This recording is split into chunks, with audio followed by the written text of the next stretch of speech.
प्रश्न नम्बर 1 रहेको छ उच्च शिक्षालाई सहज गुणस्तरीय र पहुँचयोग्य बनाई कर्मश निशुल्क बनाउँदै लैजाने राज्यको कुन नीति अन्तर्गत पर्दछ? उच्च शिक्षालाई सहज गुणस्तरीय र पहुँचयोग्य बनाई कर्मश निशुल्क बनाउँदै लैजाने राज्यको कुन नीति अन्तर्गत पर्दछ? अप्सन ए विकास सम्बन्धी नीति, अप्सन बी नागरिक आधारभूत आवश्यकता सम्बन्धी नीति, अप्सन सी सामाजिक न्याय सम्बन्धी नीति, अप्सन डी समावेशीकरण सम्बन्धी नीति। कुन नीति अन्तर्गत पर्छ होला?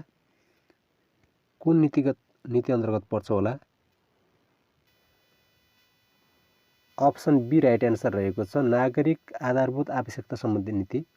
नागरिक आधारभूत आवश्यकता सम्बन्धी नीतिमा पर्दछ। उच्च शिक्षालाई सहज गुणस्तरीय पहुँचयोग्य बनाई कर्मश निशुल्क लैजाने राज्यको कुन नीति अन्तर्गत पर्दछ? नागरिक आधारभूत आवश्यकता सम्बन्धी नीति अन्तर्गत पर्दछ। नेपालको संविधान धारा 51 को ज को 3 मा पर्दछ यो।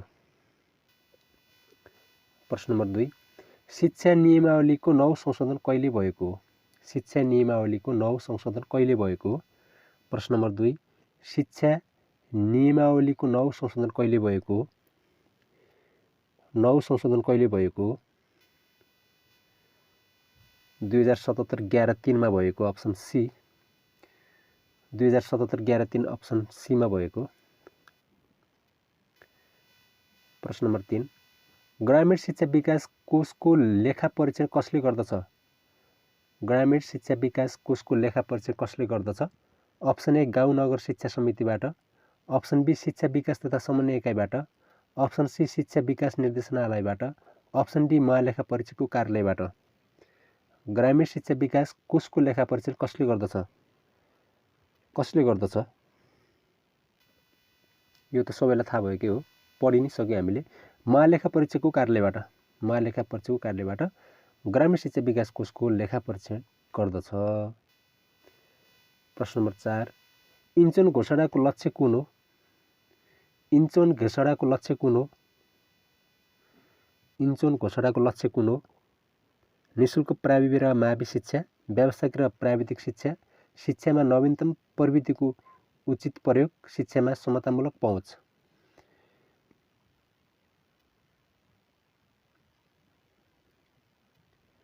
इन्चन घोषणाको लक्ष्य 2015 मा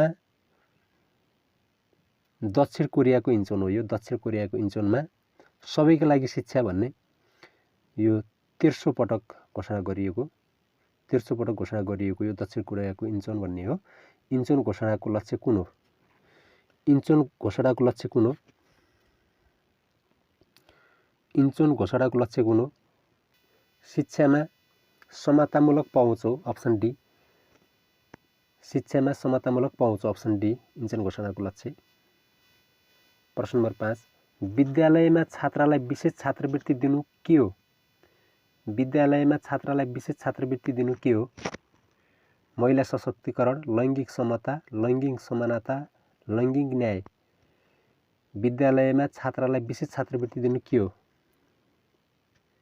के होला विशेष छात्रवृत्ति दिनु? लैङ्गिक समता हो, लैङ्गिक समता हो, लैङ्गिक समता, अप्सन बी। प्रश्न नम्बर 6 WHO अनुसार बालमैत्री विद्यालय राष्ट्रिय प्रारूपको न्यूनतम मापदण्ड सङ्ख्या कति रहेको छ? WHO का अनुसार बालमैत्री विद्यालय राष्ट्रिय प्रारूपको न्यूनतम मापदण्ड सङ्ख्या कति रहेको छ? 94, 149, 152, 9 कति रहेको छ? कति रहेको छ? 194 के अरे 149 अप्सन बी रहेको छ। WHO का अनुसार बालमैत्री विद्यालय राष्ट्रिय प्रारूपको न्यूनतम मापदण्ड सङ्ख्या कति रहेको छ? 149 रहेको छ न्यूनतम मापदण्ड सङ्ख्या। सूचक 94 हो, सूचक 94। मापदण्ड 149 भइहाल्यो न्यूनतम मापदण्ड। 152 अपेक्षित, 152 अपेक्षित, 9 के हो त?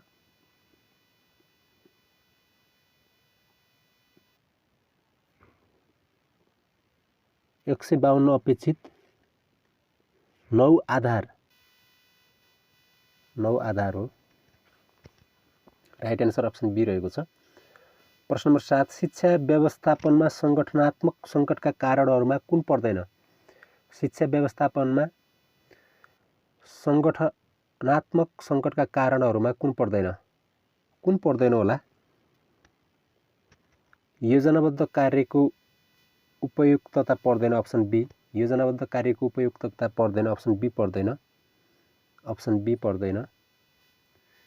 प्रश्न नम्बर 8 सर्वप्रथम नेपालमा कुन समूहका लागि विशेष शिक्षाको सुरुवात गरिएको हो? सर्वप्रथम नेपालमा कुन समूहका लागि विशेष शिक्षाको सुरुवात गरिएको हो? कुन समूहका लागि होला? कुन समूहका लागि होला? दृष्टिविहीन। अप्सन बी राइट एन्सर रहेको छ दृष्टिविहीन। दृष्टिविहीन।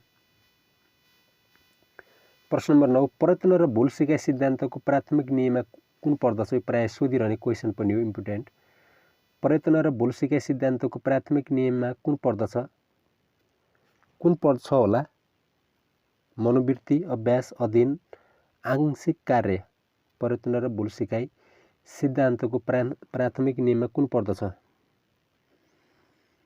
अप्सन बी अभ्यास। अप्सन बी अभ्यास पर्दछ।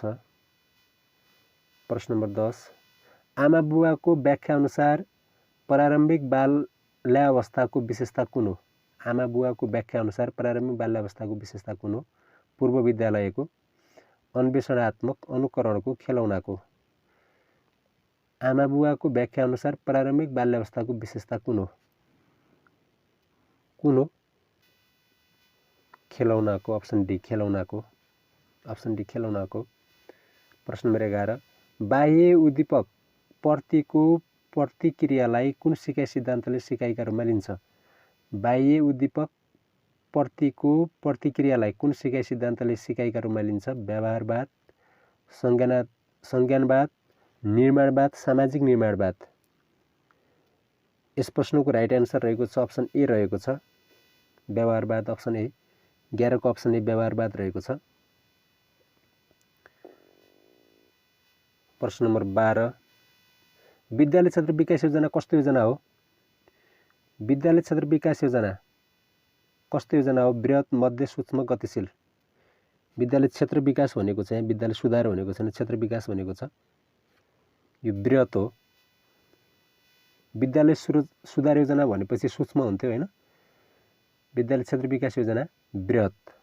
अप्सन ए राइट एन्सर रहेको छ। प्रश्न नम्बर 13 समुदाय परिचालन मार्फत गाउँ गाउँमा शैक्षिक चेतनात्मक फैलाउने प्रमुख भूमिका कसको रहन्छ? समुदाय परिचालन मार्फत गाउँ गाउँमा शैक्षिक चेतनात्मक फैलाउने प्रमुख भूमिका कसको रहन्छ? नागरिक समाज, अभिभावक, समुदायमा आधारित संस्थाहरू, गैर सरकारी संस्था। यस प्रश्नको राइट एन्सर रहेको छ अप्सन सी रहेको छ समुदायमा आधारित संस्थाहरू। अप्सन सी राइट एन्सर रहेको छ 13 को। प्रश्न नम्बर 14 शिक्षा र डडड एकै सिक्काका दुई पाटा हुन्। शिक्षा र डडड एकै सिक्काका दुई पाटा हुन्। विद्यार्थी, शिक्षक, अभिभावक, समाज। शिक्षा र डडड एकै सिक्काका दुई पाटा हुन्। 14 को डी राइट एन्सर रहेको छ समाज। शिक्षा र समाज एकै सिक्काका दुई पाटा हुन्। शिक्षा र समाज एकै सिक्काका दुई पाटा हुन्। प्रश्न नम्बर 15 5 वर्षभित्र शिक्षकको लागि 30 दिने पेशागत विकास तालिम दिने नीतिगत व्यवस्था कहिले भएको हो? 5 वर्षभित्र शिक्षकको लागि 30 दिने पेशागत विकास तालिम दिने नीतिगत व्यवस्था कहिले भएको हो? कहिले भएको होला? यस प्रश्नको राइट एन्सर रहेको छ अप्सन डी रहेको छ 2066। Option D 2066। प्रश्न नम्बर 16 अध्यापन अनुमति पत्रका आवश्यकता किन पर्दछ? अध्यापन अनुमति पत्रको आवश्यकता किन पर्दछ? अध्यापन अनुमति पत्रको आवश्यकता किन पर्दछ? उच्च अध्ययनको लागि निजी विद्यालयमा अध्यापनको लागि, सरकारी विद्यालयमा अध्यापनको लागि माथिका सबै होइनन्। के होला? सबैले थाहा नै पाइसक्नु भयो होला यो त अब। सरकारी विद्यालयमा अध्यापनको लागि, सामुदायिक विद्यालयमा अध्यापनको लागि। अप्सन सी राइट एन्सर रहेको छ। प्रश्न नम्बर 17 शिक्षणसिपको विकास गर्नु मुख्य लक्ष्य कुन कार्यक्रम हो भनेको छ? शिक्षणसिपको विकास गर्नु प्रमुख लक्ष्य कुन कार्यक्रमको हो? शिक्षक शिक्षण, शिक्षक प्रशिक्षण, शिक्षक पेशागत विकास, शिक्षक विकास। कुन होला? अप्सन बी हो शिक्षक प्रशिक्षण। शिक्षक प्रशिक्षण अप्सन बी राइट एन्सर रहेको छ शिक्षक प्रशिक्षण। प्रश्न नम्बर 18 गुणस्तरीय शिक्षाको लगानी लक्षित विषय तलको मध्ये कुन हो? गुणस्तरीय शिक्षाको लगानी लक्षित विषय तलको मध्ये कुन हो? क्षमता विकास, सामाजिक प्रभाव, समुदायको सन्तुष्टि, विद्यालयका क्रियाकलाप। गुणस्तरीय शिक्षाको लगानी लक्षित विषय तलको मध्ये कुन हो? यस प्रश्नको राइट एन्सर रहेको छ अप्सन ए रहेको छ क्षमता विकास रहेको छ। क्षमता विकास अप्सन ए। प्रश्न नम्बर 19 शिक्षा प्रणालीमा समतामूलक पहुँच, सहभागिता तथा सिकाइ उपलब्धि सुनिश्चित गर्नु कुन शैक्षिक कार्यक्रमको कुन उद्देश्यभित्र पर्दछ?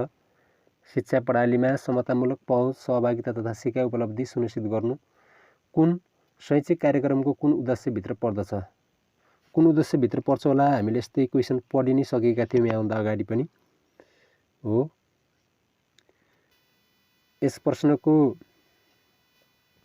राइट एन्सर रहेको छ अप्सन सी रहेको छ विद्यालय क्षेत्र विकास योजना 2076-2080। सबैका लागि शिक्षा 2004-2009 भएको। विद्यालय क्षेत्र सुधार योजना 2066-2072 भइहाल्यो। विद्यालय क्षेत्र विकास योजना 2076-2080। विद्यालय शिक्षा क्षेत्र योजना 2079-2088 यो हालसालैको 2079-2088। यो पनि हामीले अघिल्लो क्वेसनमा जोडेर पढेका थियौँ। प्रश्न नम्बर 20 बाल क्लबको गठन प्रक्रिया तथा सो क्लबमा सहभागिता जनाउने प्रमुख भूमिका रहने जिम्मेवारी कसको हुन्छ भनेको छ? तल्लीन रहने जिम्मेवारी कसको रहन्छ? यो त सबैले भन्न सक्नुहुन्छ। यो त सबैले भन्न सक्नुहुन्छ। विद्यार्थी अप्सन ए विद्यार्थी। प्रश्न नम्बर 21 विद्यालय सुशासनको पक्षहरूमा कुन पर्दैन? विद्यालय सुशासनको पक्षहरूमा कुन पर्दैन? नीति नियमको पालना, पूर्ण सहभागिता, प्रभावकारी अनुगमन र नियमन, कर्तव्यनिष्ठता। विद्यालय सुशासनको पक्षहरूमा कुन पर्दैन? यस प्रश्नको राइट एन्सर रहेको छ अप्सन सी रहेको छ प्रभावकारी अनुगमन र नियमन। अप्सन सी पर्दैन। प्रश्न नम्बर 22 कामको सिलसिलामा उत्पन्न भएका वा प्राप्त गरिएका दस्तावेजहरू जस्तै चिठी पत्र, टिप्पणी, प्रतिवेदन, नक्सा, आँकडाहरू अभिलेखको कुन अङ्गभित्र पर्दछन्? कामको सिलसिलामा उत्पन्न भएका वा प्राप्त गरिएका दस्तावेजहरू जस्तै चिठी पत्र, टिप्पणी, प्रतिवेदन, नक्सा, आँकडाहरू अभिलेखको कुन अङ्गभित्र पर्दछन्?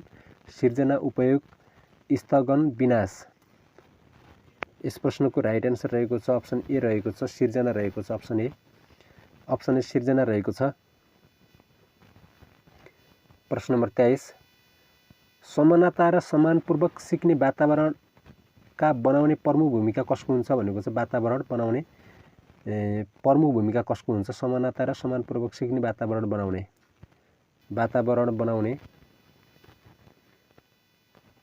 प्रमुख भूमिका कसको हुन्छ? समानता र सम्मानपूर्वक सिक्ने वातावरण बनाउने प्रमुख भूमिका कसको हुन्छ? कसको हुन्छ होला? शिक्षकको हुन्छ। अप्सन सी राइट एन्सर रहेको छ शिक्षकको हुन्छ। Option C. प्रश्न नम्बर 24 चित्रात्मक स्मार्ट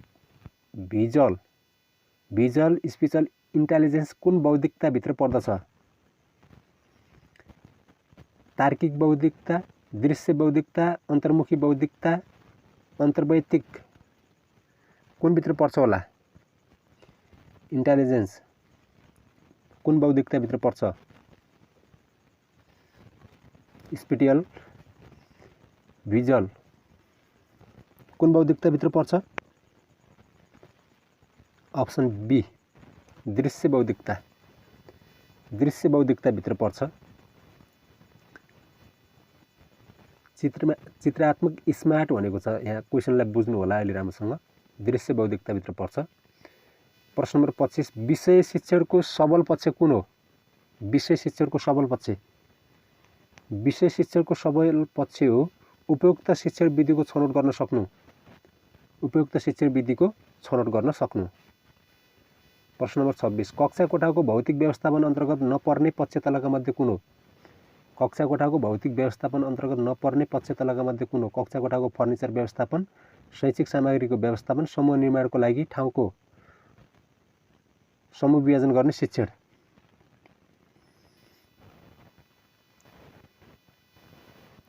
कक्षा कोठाको भौतिक व्यवस्थापन अन्तर्गत नपर्ने पक्ष भनेको छ नपर्ने समूह विभाजन गर्ने शिक्षण। अप्सन डी पर्दैन। प्रश्न नम्बर 27 विषयगत कुना भन्नाले के बुझिन्छ? विषयगत कुना भन्नाले के बुझिन्छ? विषयगत कुना भन्नाले के बुझिन्छ? पुस्तकालयमा विषयगत सामग्रीहरूको व्यवस्था, विषय शिक्षकको कक्षामा विषय अनुसारको सामग्री व्यवस्था, कक्षा कोठाभित्र विविध विषयगत सामग्रीहरूको व्यवस्था माथिका सबै। पुस्तकालय विषयगत सामग्रीहरूको व्यवस्था, विषय शिक्षकको कक्षामा विषय अनुसारको सामग्री व्यवस्था, कक्षा कोठाभित्र विविध विषयगत सामग्रीहरूको व्यवस्था माथिका सबै। विषयगत कुना भन्नाले के बुझिन्छ? विषयगत कुना भन्नाले कक्षा कोठाभित्र विविध विषयगत सामग्रीहरूको व्यवस्था, कक्षा कोठाभित्र विविध विषयगत सामग्रीहरूको व्यवस्था विषयगत कुना भन्ने बुझिन्छ। प्रश्न नम्बर 28, शिक्षण सुधार योजना कसले तयार गर्दछ? शिक्षण सुधार योजना कसले तयार गर्दछ? यो त विषय शिक्षकले नै गर्ने भयो, यो त शिक्षण सुधार योजना।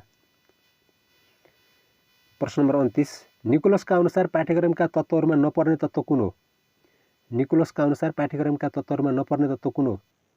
निकोलसका अनुसार पाठ्यक्रमको तत्त्वहरूमा नपर्ने तत्त्व क्रियाकलाप, अप्सन डी पर्दैन, क्रियाकलाप पर्दैन, नपर्ने तत्त्व निकोलसका अनुसार।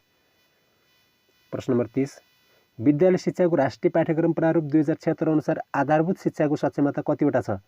विद्यालय शिक्षाको राष्ट्रिय पाठ्यक्रम प्रारूप 2076 अनुसार आधारभूत शिक्षाको सक्षमता कतिवटा छ? आधारभूत शिक्षाको सक्षमता, आधारभूत कक्षा 1 देखि 8, आधारभूत कक्षा 1 देखि 8 आधारभूत कतिवटा छ? 12वटा। प्रश्न नम्बर 31, स्थानीय पाठ्यक्रम निर्माणको पहिलो चरण कुन हो? स्थानीय पाठ्यक्रम निर्माणको पहिलो चरण कुन हो? विषयवस्तुको छनौट, समय निर्धारण, आवश्यकताको पहिचान, उद्देश्य निर्धारण कुन हो? यस प्रश्नको राइट एन्सर रहेको छ आवश्यकताको पहिचान, अप्सन सी हो। स्थानीय पाठ्यक्रम निर्माणको पहिलो चरण आवश्यकताको पहिचान, अप्सन सी राइट एन्सर। प्रश्न नम्बर 32, आधारभूत शिक्षा पाठ्यक्रम 6 र 8 को शैक्षिक सत्र 2068-69 मा कुन कक्षामा परीक्षण गरिएको हो? आधारभूत शिक्षा पाठ्यक्रम कक्षा 6 र 8 को शैक्षिक सत्र 68-69 मा कुन कक्षामा परीक्षण गरिएको हो? कुन कक्षामा परीक्षण गरिएको हो? कक्षा 6 मा। कक्षा 6 मा आधारभूत शिक्षा पाठ्यक्रम कक्षा 6 र 8 को शैक्षिक सत्र 68-69 मा कुन कक्षामा परीक्षण गरिएको? कक्षा 6 मा। प्रश्न नम्बर 13, लुथर गुलीका अनुसार व्यवस्थापनको क्षेत्रमा नपर्ने तलको कुन हो? लुथर गुलीका अनुसार व्यवस्थापनको क्षेत्रमा नपर्ने तलको कुन हो? योजना, सङ्गठन, कर्मचारी व्यवस्था, समायोजन नपर्ने कुन हो? अप्सन डी समायोजन। लुथर गुलीका अनुसार व्यवस्थापनको क्षेत्रमा नपर्ने तलको कुन हो? समायोजन हो, अप्सन डी राइट एन्सर। प्रश्न नम्बर 34, कक्षा कोठा व्यवस्थापनको प्रक्रियाको उचित क्रम कुन हो? कक्षा कोठा व्यवस्थापनको प्रक्रियाको उचित क्रम कुन हो? योजना, सङ्गठन, निर्देशन र नियन्त्रण, योजना, निर्देशन, नियन्त्रण र सङ्गठन, योजना, सङ्गठन, समायोजन र नियन्त्रण, योजना, नियन्त्रण, निर्देशन र सङ्गठन। कक्षा कोठा व्यवस्थापनको प्रक्रियाको उचित क्रम कुन हो? उचित क्रम हो योजना, सङ्गठन, निर्देशन र नियन्त्रण। योजना, सङ्गठन, निर्देशन र नियन्त्रण यो उचित क्रम हो कक्षा कोठा व्यवस्थापनको। प्रश्न नम्बर 35, हवार्ड गार्नरका अनुसार मानिसमा कति प्रकारका बौद्धिकता हुन्छन्? कति प्रकारका हुन्छन् मानिसमा? 8 प्रकारका बौद्धिकता हुन्छन्। हवार्ड गार्नरका अनुसार मानिसमा 8 प्रकारका बौद्धिकता हुन्छन्। प्रश्न नम्बर 36, शैक्षिक सामग्री छनौट, निर्माण र प्रयोगमा ध्यान दिनुपर्ने मुख्य पक्ष के हो? शैक्षिक सामग्री छनौट, निर्माण र प्रयोगमा ध्यान दिनुपर्ने मुख्य पक्ष हो low cost no cost, option C low cost no cost. ध्यान दिनुपर्ने पक्ष शैक्षिक सामग्री छनौटमा, निर्माणमा, छनौट, निर्माण र प्रयोगमा। प्रश्न नम्बर 37, एकाइ परीक्षा मुख्यतया कुन मूल्याङ्कन अन्तर्गत पर्दछ? एकाइ परीक्षा मुख्यतया कुन मूल्याङ्कन अन्तर्गत पर्दछ? निर्णयात्मक, निदानात्मक, निर्माणात्मक, विषयात्मक। यस प्रश्नको राइट एन्सर हुन्छ अप्सन सी हुन्छ, निर्माणात्मक हुन्छ, अप्सन सी। प्रश्न नम्बर 38, मूल्याङ्कनका साधनहरूमा तलको मध्ये कुन पर्दैन? विषयगत परीक्षा, वस्तुगत परीक्षा, प्रयोगात्मक परीक्षा, कक्षा कोठा छलफल। मूल्याङ्कनका साधनहरूमा तलको मध्ये कुन पर्दैन? कक्षा कोठा छलफल, अप्सन डी पर्दैन, कक्षा कोठा छलफल, अप्सन डी। प्रश्न नम्बर 39, विद्यार्थीलाई सोधिने प्रश्नहरूको खाका तयार गरिने कार्यलाई तलका मध्ये कुन नामले चिनिन्छ? विद्यार्थीलाई सोधिने प्रश्नहरूको खाका तयार गरिने कार्यलाई तलका मध्ये कुन नामले चिनिन्छ? पद विश्लेषण कार्य, नमुना प्रश्न निर्माण कार्य, सम्भाव्य प्रश्न निर्माण कार्य, अनुमान पक्ष प्रश्न निर्माण कार्य। यस प्रश्नको राइट एन्सर रहेको छ अप्सन ए रहेको छ पद विश्लेषण कार्य। अप्सन ए विद्यार्थीलाई सोधिने प्रश्नहरूको खाका तयार गर्ने कार्यलाई पद विश्लेषण कार्य अप्सन ए भनिन्छ, यस नामले चिनिन्छ। प्रश्न नम्बर 40 नेपालमा विद्यालय तहको प्राविधिक तथा व्यावसायिक शिक्षामा अक्षराङ्कन पद्धति कहिलेबाट सुरु भएको हो? नेपालमा विद्यालय तहको प्राविधिक तथा व्यावसायिक शिक्षामा अक्षराङ्कन पद्धति कहिलेबाट सुरु भएको हो? भनौँ त सरम्यामहरू कहिलेबाट सुरु भएको हो? 2071 सालबाट। विक्रम 2071 सालबाट सुरु भएको, अप्सन बी राइट एन्सर। प्रश्न नम्बर 41 कुनै विद्यार्थीको उत्तर पुस्तिकामा लेखिएका कुराहरू पढेर जब तपाईँको सो पुस्तिकाको बायाँ भागमा रातो मुसीले अङ्क दिनुहुन्छ त्यस समयमा तपाईँले गरिरहेका काम तलका मध्ये कुन चाहिँ हो भनेको छ।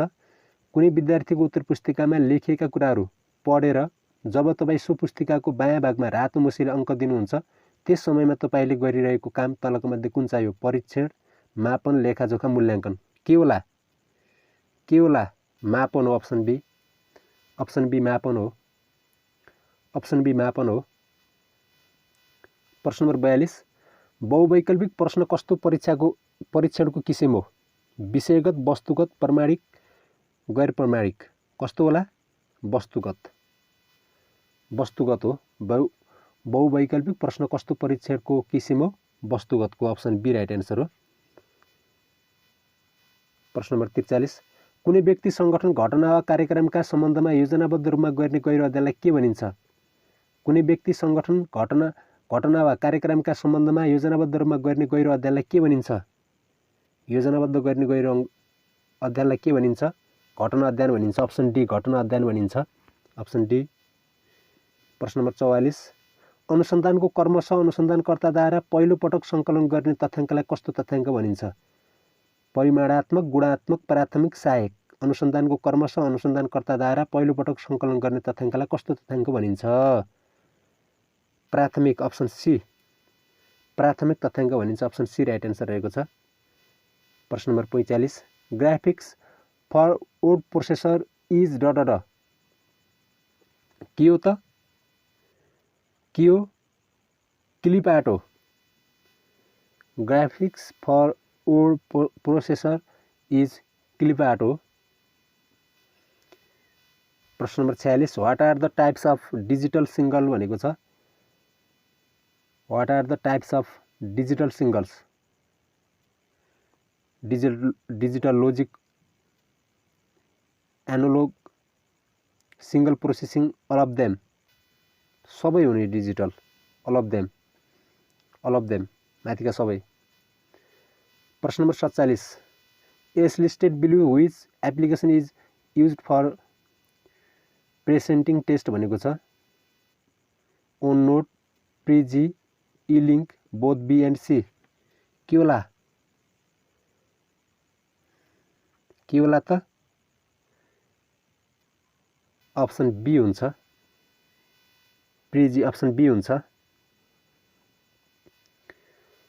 प्रश्न नम्बर 48 नेपालको मुद्रालाई रुपियाँ भनिन्छ भने चाइनाको मुद्रालाई के भनिन्छ? नेपालको मुद्रालाई रुपियाँ भनिन्छ भने चाइनाको मुद्रालाई के भनिन्छ? युआन भनिन्छ, अप्सन ए राइट एन्सर रहेको छ, युआन। नेपालको मुद्रालाई रुपियाँ भनिन्छ भने चाइनाको मुद्रालाई के भनिन्छ? युआन भनिन्छ। प्रश्न नम्बर आजको अन्तिम प्रश्न रहेको छ रु 50 को पानी रु 60 मा बिक्री गर्दा कति प्रतिशत नाफा हुन्छ? 50 को पानी 60 मा बेच्दा कति प्रतिशत नाफा हुन्छ? कति प्रतिशत हुन्छ होला? कति प्रतिशत हुन्छ होला? 20% हुन्छ, अप्सन बी राइट एन्सर रहेको छ। ल